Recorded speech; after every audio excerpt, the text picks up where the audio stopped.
टिहरी के आगे आने पे ही जैसे आप चंबा और टिहरी पार करेंगे बहुत सारी लैंडस्लाइड थी। किसी तरह हम 3 बजे रात तक यहाँ भटवारी पहुंच गए थे। अब मैं आपको बता दूं, जिससे पहले जब आपसे बातचीत हो रही थी हमें रिपोर्ट दिखा रहे थे, अब मैं भटवारी से 3 किलोमीटर आगे आ चुका हूं। वो इलाका एक बार पीछे तस्वीर दिखाते हैं, जहां पर सड़क बह गई थी वो रास्ता बंद था। पहाड़ों के ऊपर से होते हुए हमने एक ऑल्टरनेटिव रूट लिया और उसके बाद यहां तक आते हुए अब उस जगह पे पहुंचा हूं। ये एक आखिरी पड़ाव है। दरअसल ये सड़क खत्म हो चुकी थी, ये पूरा रास्ता बह गया था। सड़क दरअसल यहां से देखिए ये रास्ता कटता है, अब ये सड़क पूरी बह गई थी। इसके बाद यहां पर मशीनरी लगाई गई है, अर्थ मूविंग मशीन लगाई गई, जेसीबी, वो पहाड़ों को खोद करके काट करके एक ऑल्टरनेटिव रास्ता बना रहे हैं। जैसे ये रास्ता बन जाएगा, इसी रास्ते के साथ साथ ये एक आखिरी पड़ाव है। यहां से सिर्फ 35 से 40 मिनट का रास्ता। जैसे ये रास्ता बन जाता है उसके बाद तुरंत ये तमाम सारी गाड़ियां, तमाम जो प्रशासन, एक बार आपको पीछे की तस्वीर दिखाते हैं, पीछे कितना बड़ा अमला है मदद का, रेस्क्यूवर्स का, बचाव कर्मियों का, जिनके बारे में क्योंकि यही सब इंतजार कर, आपको आगे लिए चलते हैं। यहाँ पर पुलिस है, यहाँ पर एसडीआरएफ, एनडीआरएफ है, उनकी पूरी गाड़ियां। देखिए वहां जितने लोग हैं, कुछ की संख्या है जो मदद कर रहे हैं, वो नाकाफी होगी। वो इसलिए क्योंकि आप ह्यूमन एफर्ट से कितनी कोशिशें कर सकते हैं, आप खाली करा सकते हैं जो आपको आंखों से दिख रहे हैं, लेकिन जब जिस तरह की त्रासदी है उसका पैमाना इतना बड़ा ही। देखिए अब ये एनडीआरएफ के लोग हैं, इनकी पूरी गाड़ियां, अपने तमाम जो संसाधन हैं वो सब पीछे अटके पड़े। इनके पास डॉग स्क्वाड है, स्निफर स्क्वाड है, उसके साथ तकनीक है, स्कैनर मशीनें हैं। तो उन मशीनों को पहुंचने के लिए सड़क चाहिए और यहां से पूरी सड़क खराब हो गई थी, बर्बाद हो गई थी। अब इसको तैयार किया गया है। हम ये मान सकते हैं कि आधे घंटे से 1 घंटे का समय और लग सकता है। और जब वो समय पूरा हो जाएगा, जैसे ये रास्ता खुल जाएगा, सबसे पहले जो रेस्पॉन्डर्स की पहली टीम है वो यहां से निकलेगी और जब वो आगे निकलेंगे तैयारियां होंगी। देखिए आगे पूरा काफिला जो है वो इन्हीं चीजों का है जिनकी जरूरत पड़ेगी सबसे बड़े राहत बचाव कार्य में, इस ऑपरेशन में। क्योंकि यहाँ पर सिर्फ मैन एफर्ट काफी नहीं होंगे, बल्कि संसाधनों की भी जरूरत होगी और उन संसाधनों में जो एडवांस टेक्नोलॉजीज हैं, इक्विपमेंट्स हैं, उनकी जरूरत होती है। तो अभी जो तमाम पर्सनल हैं यहाँ पर, एक तो कनेक्टिविटी की दिक्कत है, तो ठीक है, एजेंसियों के पास सैटेलाइट फोन है, इसके जरिए वो कम्युनिकेशन कर सकते हैं। अब एक एक करके गाड़ियां आगे बढ़नी शुरू हुई हैं।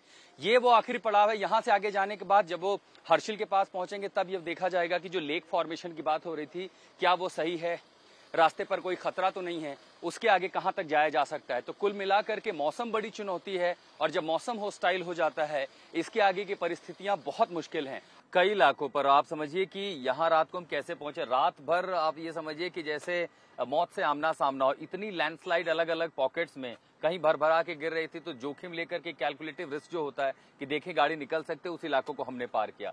फिर जब से निकल के अभी हम जब यहाँ पर आए भटवारी में, आपने वो तस्वीरें देखी कि वो लैंडस्लाइड भी क्या होता, पूरी सड़क खत्म हो गई है। मतलब वो सड़क एक होती है, धंसती है, गिरती है, ये सड़क पूरी नीचे आ गई है। अब हमें एक ऑल्टरनेटिव रास्ते का पता चला, तो संभवतः अगले 5 से 6 मिनट में वो जो स्ट्रेच था, वो जो बैंड था भटवारी का, मैं उसको पार कर चुका हूं। अब मैं अगले पड़ाव पर पहुंचा हूं। अब ये दूसरा पड़ाव दरअसल ऐसा है जो 3 किलोमीटर आगे है।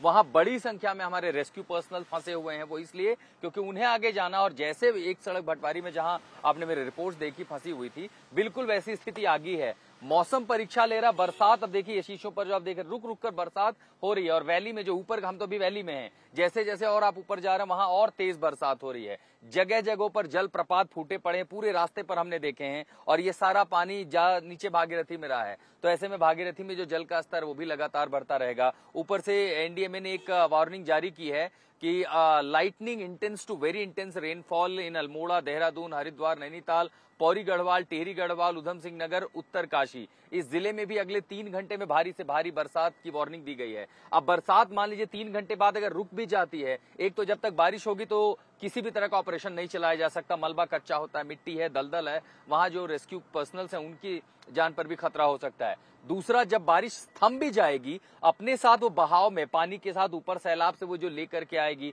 और उस समय स्थिति क्या होगा, तो हर समय जैसे एक एक सीजन ये बारिश का बीतेगा 3-3, 4-4 घंटों के बाद एक आकलन की जरूरत होगी। उस आकलन के बाद ही देखा जाएगा, क्योंकि जैसा मैं कह रहा हूं कि अभी भी सब कुछ निर्भर उन पर है जो 100-125 पर्सनल वहां मौजूद है, वो इवैक्ट करा रहे हैं, वो लोगों को खाली करा रहे हैं, ले जा रहे हैं। लेकिन सर्च ऑपरेशन चलाना, ये देखना कि मलबे में कहां लोग जीवित हो सकते हैं, क्या कुछ लोग ऐसे हैं जो अभी भी घरों के कुछ हिस्से में हैं, वो अभी बहुत मुश्किल भरा काम है। और ये मानिए कि अभी तो उसकी शुरुआत भी नहीं हो पाई है, क्योंकि जिन्हें उस ऑपरेशन में अपनी तकनीक, अपनी मशीनरी और सब कुछ लेकर के पहुंचना है, वो तो अभी रास्तों में फंसे हुए हैं और इसीलिए उनके लिए ऑल्टरनेटिव रास्ते बनाए जा रहे हैं, पैसेज काटे जा रहे हैं पहाड़ों को काट के। मुझे लगता है कि अगले 2 से 3 घंटे में संभवतः पहला दस्ता धराली पहुंच जाएगा और आज तक भी उनके साथ उस जगह पर होगा जहां से हम आपको सीधी तस्वीरें दिखाएंगे कैसे ये तबाही 2013 की एक बार फिर याद दिला रही है।